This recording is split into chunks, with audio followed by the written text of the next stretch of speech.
तो जैसे बताया कि फिजन में क्या होता है, जो फिजन का मतलब होता है सिंपली टू ब्रेक। जैसे फ्यूजन होता है टू रिकम्बाइन, फिजन होता है टू ब्रेक। ब्रेक कौन करेगा? हैवी न्यूक्लियस करेगा। किस में करेगा? इंटरमीडिएट फ्रेगमेंट्स में करेगा। तो जब हैवी न्यूक्लियस इंटरमीडिएट फ्रेगमेंट्स में ब्रेक करता है, तो जैसे आपने बाइंडिंग एनर्जी कर्व में पढ़ा था कि जब हैवी न्यूक्लियस यानी यूरेनियम इंटरमीडिएट फ्रेगमेंट्स में ब्रेक करेगा तो बाइंडिंग एनर्जी पर न्यूक्लियन बढ़ रही थी। बाइंडिंग एनर्जी कर्व में आपने नोटिस किया था, binding energy per nucleon increase कर रही थी, और हम कहते हैं कि enormous amount of energy is release in the process. वो यही बढ़ी हुई एनर्जी होती है, ये बढ़ी हुई बाइंडिंग एनर्जी पर न्यूक्लियन जो होती है यही रिएक्शन के दौरान रिलीज होती है। ठीक है, यहां पे कुछ रिएक्शंस लिखी हुई हैं। जैसे सबसे पहली रिएक्शन 92 यूरेनियम 235 को लेकर के की है, जो कि आप न्यूक्लियर रिएक्टर पढ़ चुके हैं। न्यूक्लियर रिएक्टर के अंदर ये ही रिएक्शन प्रोसीड आप कह सकते हैं कि कर रही है। क्यों? क्योंकि आपको वहां बताया गया है कि जब एक स्लो मूविंग न्यूट्रॉन बम्बार्डमेंट किया जाता है, रिएक्ट कराया जाता है किससे? यूरेनियम आइसोटोप से, तो जो फॉर्म करता है वो इंटरमीडिएट फ्रेगमेंट्स करता है, साथ में 3 नए न्यूट्रॉन फॉर्म कर देता है, जैसे कि यहां पर दिखाई दे रहा है। तो यहां पे आप देख रहे हैं कि 0N1 और 92 यूरेनियम 235 को जब बम्बार्ड किया गया, रिएक्ट कराया गया, तो 92 यूरेनियम 236 फॉर्म हुआ, जो अगला आइसोटोप था इसका। ठीक है, अब 92 यूरेनियम 236 से ये अनस्टेबल है, स्टेबिलिटी एक्वायर करने के लिए ये फिर ब्रेक करेगा बेरियम और क्रिप्टन में, साथ में 3 नए न्यूट्रॉन्स फॉर्म हुए। अब जब 3 न्यूट्रॉन्स फॉर्म हुए, हमें रिएक्शन को स्टार्ट करने के लिए एक की जरूरत थी, 3 फॉर्म हो गए, तो रिएक्शन क्या होगी? मोर एग्रेसिव होती चली जाएगी, फास्ट हो जाएगी, है ना। और अगर हम चाहते हैं कि रिएक्शन कंट्रोल रहे तो हमें क्या करना है? इन न्यूट्रॉन्स को जो एक्स्ट्रा फॉर्म हुए हैं इनको हमें एब्जॉर्ब कराना है, और एब्जॉर्ब कराने के लिए न्यूक्लियर रिएक्टर के अंदर आपने कैडमियम या फिर बोरॉन रॉड्स का इस्तेमाल किया था, जिनको कंट्रोल रॉड्स कहा गया था। ठीक है, एक तो रिएक्शन ये होगी। देखिए रिएक्शन एक ये हो गई। दूसरी रिएक्शन में आप देख रहे हैं कि सेम रिएक्टेंट्स हैं, लेकिन प्रोडक्ट यहां पे देख रहे हैं Sp और Np फॉर्म हो गए, साथ में 4 नए न्यूट्रॉन फॉर्म हो रहे हैं। तो ऐसा होता है, होता क्यों है भाई? जब रिएक्टेंट्स एक से हैं तो फिर प्रोडक्ट भी तो एक से होने चाहिए, लेकिन अगर कंडीशंस अलग अलग होती हैं, जब रिएक्शन हो रही है उसमें कंडीशंस क्या है, टेम्परेचर क्या है, ठीक है, प्रेशर क्या है, वो सारी चीजें मायने रखती हैं कि प्रोडक्ट्स क्या फॉर्म होंगे। और इस तरीके से ये भी रिएक्शन पॉसिबल हो सकती है, ये भी रिएक्शन पॉसिबल हो सकती है। ये तीनों रिएक्शंस जो हैं किसका एग्जांपल है? They are the examples of nuclear fusion, fission. ठीक है, तो फिजन आपको समझ में आ रहा है। फिजन के बाद अगर हम बात करें फ्यूजन की, जैसे फिजन में मैंने कहा मतलब होता है टू ब्रेक, और ऐसे ही फ्यूजन में का मतलब क्या होता है? To combine. ठीक है, और एक बात ध्यान रखिए, जो main source of stellar energy है, मैंने पहले भी आपको बताया है, main source of stellar energy, stellar energy का मतलब होता है energy of stars, that is the fusion. क्योंकि सन के सरफेस पे क्या होता है?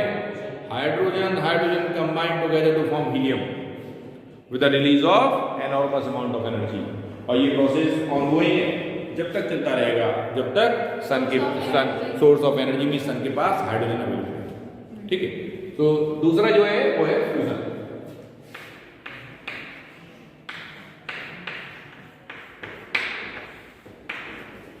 Fusion means to break, fusion means to combine. ठीक है, अब कंबाइन कौन करेगा? छोटे छोटे न्यूक्लियाई। ठीक है, तो आप इसमें लिख सकते हो चाहो तो, when 2 lighter nuclei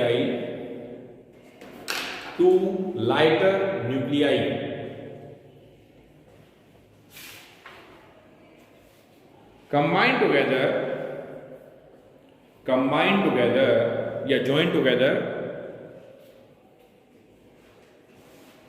to form a larger nucleus,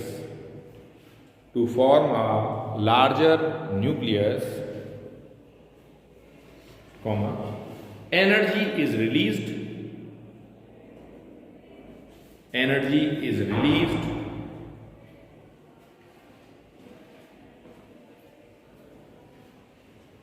and the process process is called nuclear fusion. Energy is released and the process is called nuclear fusion. अब अगर देखिए इसकी रिएक्शंस देखी जाए, रिएक्शंस देखें 1H1 1H1 यानी दो हाइड्रोजन 1H1, ये आइसोटोप है हाइड्रोजन का, 1H1 1H2 1H3 these are the isotopes of hydrogen.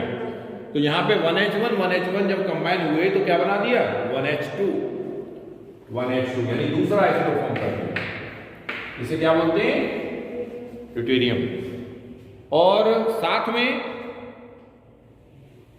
Positron और न्यूट्रॉन भी निकले। पॉजिट्रॉन का मतलब हो गया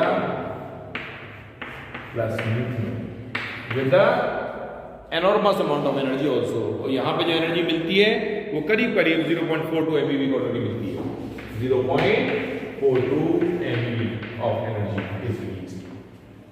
देखो जैसे आपके केमिकल रिएक्शन में मैंने पहले ही बताया है, जैसे केमिकल रिएक्शंस में हम देखते हैं कि number of atoms left side और राइट साइड में सेम कर लेते हो, उसी तरीके से न्यूक्लियर रिएक्शंस के अंदर क्या देखते हैं, क्या बैलेंस करना होता है एटॉमिक नंबर और मास नंबर। तो यहाँ पे आप देख रहे हो 1 + 1 2 होता है, यहाँ पे 1 दिख रहा है, लेकिन 1 क्यों दिख रहा है क्योंकि 1 इसका भी है। इसको हम जब लिखना चाहें तो हम इसको ऐसे लिख सकते हैं 1E0। तो देखो अब 1 + 1 2 हो गया, यहाँ 1 + 1 2 हो गया, यहाँ 1 + 1 2 है, यहाँ 2 + 0 2 है। ये जो न्यूट्रिनो फॉर्म हो रहा है, ठीक है, ये फॉर्म होगा लेकिन ये मोमेंटरी पार्टिकल है, कुछ इंस्टेंट के लिए रहेगा और उसके बाद में हट जाएगा, ठीक है। तो इसके लिए कहीं कोई मास नंबर एटॉमिक नंबर को हम यहाँ पे कंसिडरेशन में नहीं लेते, ठीक है। एक रिएक्शन तो ये हुई। अब दूसरी रिएक्शन हो सकती है वो क्या कि अगर हम 1H2 आइसोटोप को कंबाइन करें, 1H2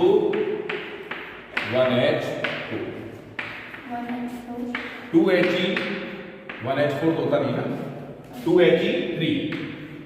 2He3 इसने आइसोटोप हीलियम फॉर्म कर दिया, 2He3 साथ में न्यूट्रॉन और 3.27 MeV ऑफ एनर्जी।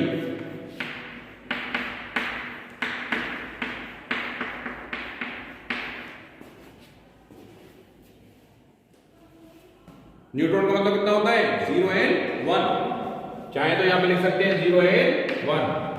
तो अब देखो बैलेंस रहेगी, 1 + 1 2 हो गया, 2 + 2 4 हो गया, 3 + 1 4 हो गया, साथ में ये एनर्जी मिलेगी। ये भी रिएक्शन प्रोसीड कर सकती है। और सन सरफेस पर हम कह सकते हैं, क्योंकि आपको बताया गया है कि hydrogen combined together to form helium with the release of enormous amount of energy. तो ये एनर्जी, ये जो एक रिएक्शन है वहां पे प्रोसीड करती है। दूसरी एक और reaction 1H2 + 1H2 gives 1H3, जैसे आप कह रहे थे हाइड्रोजन का तीसरा आइसोटोप 1H3 बना दिया, साथ में पहला 1H1 भी बना दिया 1H1। और खास बात यह है कि यहां पे जो एनर्जी मिलती है सबसे अधिक मिलती है, that is of the order of about 4.03 of MeV, 4.03 MeV of energy is released, ठीक है। तो ये सारे के सारे एग्जांपल्स किसके, फ्यूजन रिएक्शन के, और यहां से हमको एनॉर्मस अमाउंट ऑफ एनर्जी इस तरीके से मिलती है। आप चाहो तो एक पॉइंट भी लिख सकते हो,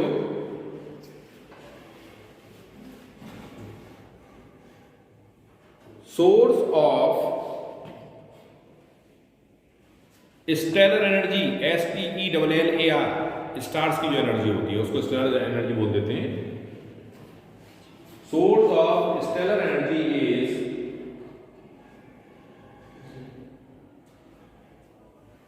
क्या है, फ्यूजन, ठीक है। फ्यूजन रिएक्शन में अब सोर्स तो नहीं हुआ फ्यूजन, ये तो तरीका हो गया, प्रोसेस हो गया। अब इसमें फ्यूजन में जैसे हम जानते हैं कि सन की एनर्जी किससे होती है, हाइड्रोजन की प्रेजेंस से, ठीक है ना। तो फ्यूजन प्रोसेस होता है, प्रोसेस इन्वॉल्व लिखना चाहिए था, process involve which is the cause of the solar energy और the stellar energy is fusion, ठीक है।